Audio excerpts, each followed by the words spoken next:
Parashat Bo. L'Éternel avait dit à Moïse : Il est une plaie encore que j'enverrai à Pharaon, et alors il vous laissera partir de ce pays. En le faisant cette fois, il vous en repoussera d'une manière absolue. Moïse ajouta : Ainsi a parlé l'Éternel, au milieu de la nuit, je m'avancerai à travers l'Égypte, et alors périra tout premier-né dans le pays d'Égypte. Depuis le premier-né du Pharaon qui devait occuper son trône, jusqu'au premier-né de l'esclave qui fait tourner la meule. Tous ces courtisans qui t'entourent, toi le Pharaon, descendront jusqu'à moi, se prosterneront à mes pieds en disant : Pars, toi et tout le peuple qui t'obéit. Et alors je partirai. Et il sortit tout courroucé de devant le Pharaon. Exode 11. Moïse se présente donc devant un monarque absolu, ce dernier têtu comme une mule, et apparemment ne reculant devant rien pour se maintenir au pouvoir. Moïse va quitter le palais du Pharaon courroucé. Quelle est la cause de cette furie ? Chez le prophète que l'on qualifie comme étant l'homme le plus humble de la terre. On se souvient que lors de la 9e plaie, celle des ténèbres opaques, qui couvrirent tout le pays d'Égypte durant 3 jours, où l'on ne voyait pas l'un l'autre, et nul ne se leva de sa place, Pharaon manda Moïse et lui dit : Partez, Lechu ivdu et Hachem, partez, adorez l'Éternel. L'affaire semblait être entendue. La patience du monarque absolu était à bout. Or Pharaon avait encore assez d'énergie pour soumettre le départ des Hébreux à la condition explicite que le gros menu bétail devait impérativement rester en Égypte. Moïse répliqua que la rédemption ne peut faire l'objet de marchandage. Toi-même, tu nous donneras des holocaustes pour les offrir à l'Éternel notre Dieu. Pharaon a oublié l'espace d'un instant le désastre qui frappe son pays depuis 1 an et lance rageusement à l'encontre de Moïse : Sors de devant moi, garde-toi de réapparaître à ma vue, car le jour où tu verras mon visage, tu mourras. Moïse releva le défi avant de quitter le Pharaon, lui annonçant en guise de cadeau d'adieu la mort des premiers-nés. Et finissant sa prédilection, Moïse prophétise : Tous tes courtisans descendront et se prosterneront à mes pieds. Ce qui va provoquer la grande colère de Moïse fut l'aveuglement politique du dictateur égyptien. L'entêtement dont il fait preuve est insensé. La concentration des pouvoirs entre les mains du tyran est à l'origine de sa perte programmée. Pourquoi le peuple égyptien, qui souffre tant, ne réagit-il pas devant l'endurcissement du tyran ? Il faut croire que le Pharaon était l'objet d'un véritable culte. L'État totalitaire qu'il dirigeait lui permettait l'exercice d'un monopole idéologique sur ses contemporains. Avec extension même dans le domaine privé, l'encadrement des associations, la mise en place d'un appareil de terreur visant à lui assurer une domination totale sur les Égyptiens. L'État égyptien est celui où la volonté d'un seul vaut la loi et où règne par conséquent l'arbitraire, avec l'absence de liberté et de sécurité pour les individus. Le despotisme du Pharaon n'est donc ni régi ni limité par le droit. Aussi Moïse sortira courroucé en annonçant la fin prochaine de l'État despotique. Or la description qu'en fait Moïse n'est pas conforme dans le détail à ce qu'il avait prédit. Veyardu kol avadecha ele vehishtachavu li vayakom paro laila vaikra le Moshe vayomar. Moïse avait prévu tes courtisans, descendront et se prosterneront devant moi. Pharaon se leva la nuit Ce n'est plus les courtisans. Et il demanda à Moïse et à Aaron, « Allez, partez du milieu de mon peuple. » Exode 12, 30. Autrement dit, ce n'est pas seulement les courtisans qui viendront se prosterner devant Moïse, mais le Pharaon lui-même. La question est,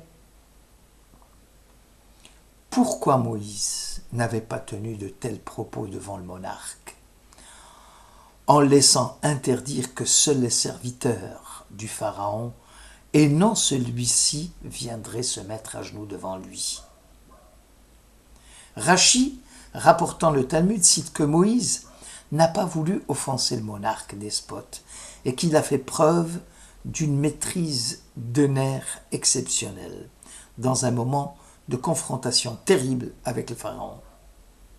Moïse n'a pas manqué de respect au roi, même dans les moments les plus critiques de la confrontation.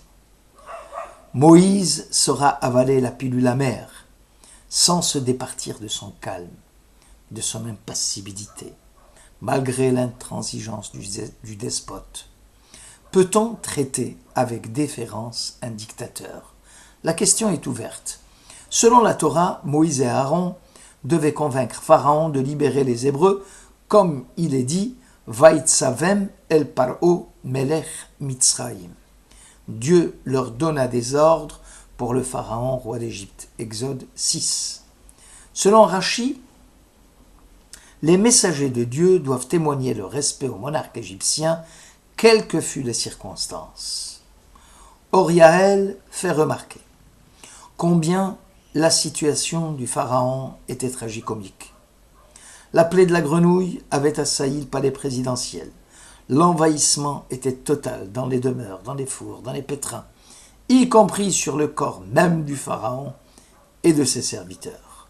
Les coassements des grenouilles montaient du ventre du roi et de ses serviteurs, lequel était assis sur son trône, entouré de ses courtisans. Peut-on parler alors du respect, de déférence? Le grand Pharaon, divinité, assis sur son trône, entouré de ses courtisans, peut-on parler de déférence?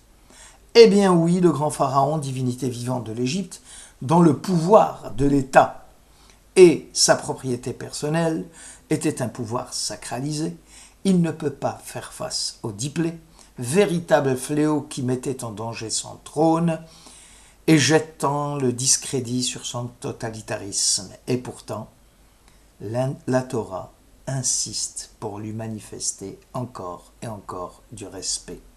Kavod betor bisayon, malgré la déchéance dans laquelle il se trouvait plongé.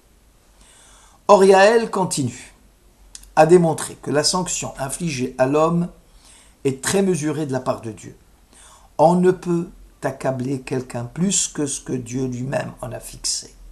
Que le monarque égyptien supporte les plaies, c'est un fait indiscutable. Mais qu'il écoute de la bouche de Moïse la phrase « Tu viendras te prosterner devant moi », cela est un comble pour l'orgueil et l'amour propre du Pharaon. Là, on reconnaît parfaitement l'approche de la Torah concernant la sanction. Celle-ci n'a pas pour objectif de se venger du coupable, mais au contraire de l'éduquer.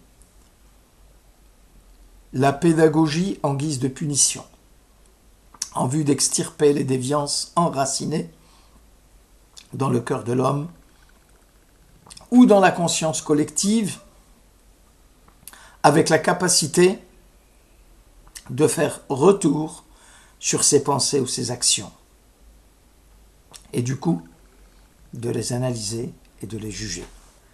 La conscience, par cette possibilité qu'elle contient de faire retour sur soi-même, est également conscience de soi.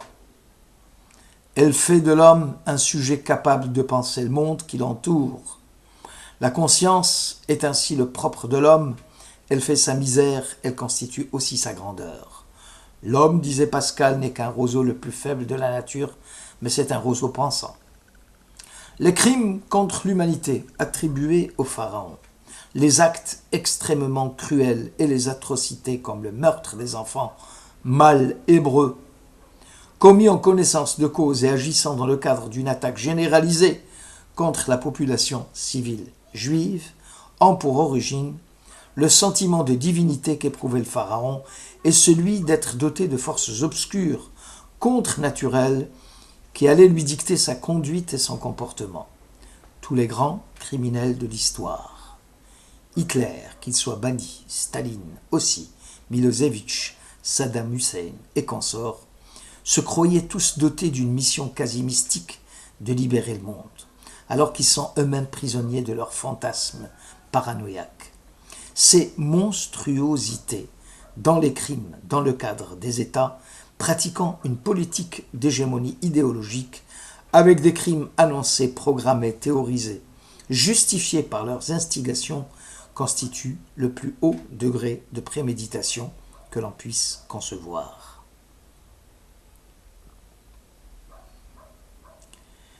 Les monstres qui agissent contre l'humanité semblent vouloir atteindre à travers leurs victimes non seulement la singularité des individus ou des communautés, dont l'identité est niée et avilie, mais encore à travers eux l'idée d'humanité dont tout homme est le dépositaire et le représentant. Les conséquences ravageuses de la folie meurtrière de ces criminels contre l'humanité sont encore visibles comme une plaie non cicatrisée sur la chair de toute l'humanité. Les plaies en Égypte étaient destinées à ébranler les fausses croyances dans un monde où la tyrannie était le seul mode d'expression des despotes. Chaque fléau devrait faire trembler le tyran qui se moque de ce que pensent ses sujets. Même si les sujets le prennent en haine, pourvu qu'ils le craignent, et celui qui règne sur d'autres êtres humains, sur leur corps, essaye de régner aussi sur leurs esprits. Moïse n'était pas un théoricien antimonarchique. Il respectait la monarchie même absolue, si divers éléments institutionnels venaient à tempérer le pouvoir du roi. Moïse s'élève seulement contre l'abus du pouvoir, quel qu'il soit, contre la folie des grandeurs des monarques, se prétendant de droit divin, ou se considérant eux-mêmes comme divinité sacrée, et s'autorisant à violer les droits fondamentaux de leurs sujets, imposant par là même la dictature à leur peuple, soumis à l'esclavage et à l'arbitraire. Moïse apparaît comme le défenseur des droits de l'homme. Il veut surtout protéger la personne humaine. Il proclame les libertés fondamentales, comme celle d'expression, de conscience, de pensée, de circulation, pour ces millions d'Hébreux esclaves. Pour l'homme de Dieu, il y a un droit à l'insurrection contre l'oppression. Toutefois, il faut savoir raison garder. Le roi d'Égypte, tout criminel qu'il fût, doit encore avoir droit à des égards de la part de Moïse. Cela fait dire aux grands penseurs juifs en matière d'éthique qu'il faille être très prudent concernant le respect que nous devons à autrui. Ce n'est pas seulement un sentiment qu'impose la valeur d'une personne et qui conduit à s'abstenir de tout jugement ou de toute action qui pourrait lui porter atteinte, mais surtout une obligation morale engendrée par la loi de Dieu et qui m'enjoint de m'élever au-dessus de mes propres penchants en vue de me soumettre à la volonté divine. S'il y avait faute et nécessité de punir, ne pas oublier que chaque parole d'admonestration doit être pesée, sous-pesée, pour savoir ce qui est permis de dire et ce qui est interdit.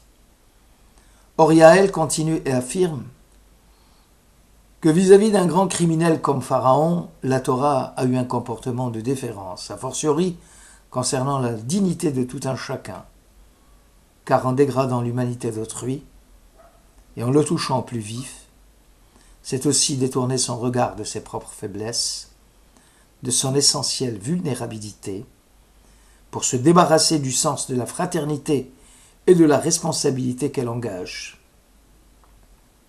Ne jamais oublier, avilir autrui, c'est d'abord s'avilir soi-même. Shabbat Shalom.